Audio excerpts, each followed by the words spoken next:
എങ്ങനെ മഹാനാകാം? ശ്രീബുദ്ധൻ ഒരിക്കൽ ശ്രാവസ്തി എന്ന സ്ഥലത്തുള്ള ഒരു അരയാലിൻ ചോട്ടിൽ ഇരിക്കുകയായിരുന്നു. അപ്പോൾ ഗുരുവിന് ഏറെ പ്രിയമുള്ള ഒരു ശിഷ്യൻ അരികിലെത്തി. ഗുരു, എനിക്കൊരു സംശയം ചോദിക്കാനുണ്ട്.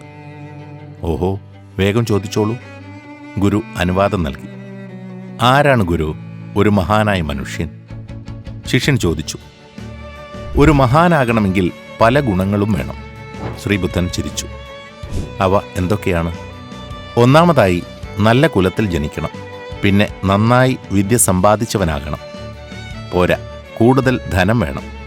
ഉയർന്ന പദവി നേടണം. സൽസ്വഭാവിയാകണം. ഇതൊക്കെയാണ് പ്രധാനമായും ഒരു മഹാന് വേണ്ടത്. ശ്രീബുദ്ധൻ വിശദമാക്കി. ഇത്രയും ഗുണങ്ങൾ ഒന്നിച്ചു കിട്ടുക വിഷമമല്ലേ? ശിഷ്യൻ ചോദിച്ചു.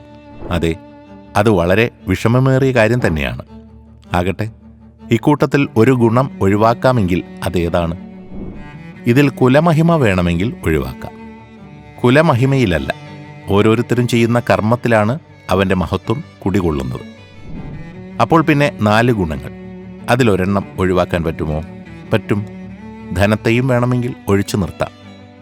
ഗുരു ചൂണ്ടിക്കാണിച്ചു. ഇനി 3 ഗുണങ്ങൾ. അതിലൊരെണ്ണം കൂടി ഒഴിവാക്കുന്നത് ഏതാണ്?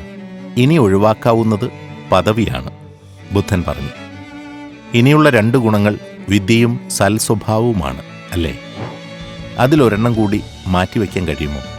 ശിഷ്യൻ ആരാഞ്ഞു. കഴിയും. വിദ്യയില്ലെങ്കിലും മനുഷ്യന് ജീവിക്കാം. എന്നാൽ സ്വഭാവ ഗുണമില്ലെങ്കിൽ മഹത്വത്തെക്കുറിച്ച് ചിന്തിക്കുകയേ വേണ്ട. ഏതൊരാളെയും മഹാനാക്കുന്നത് അവൻ്റെ സൽസ്വഭാവമാണ്.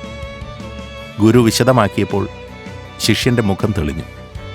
സൽസ്വഭാവത്തിൻ്റെ മേന്മ അയാൾ തിരിച്ചറിഞ്ഞു. അതെ, നല്ല സ്വഭാവം നന്മയിലേക്കുള്ള വഴി തന്നെയാണ്.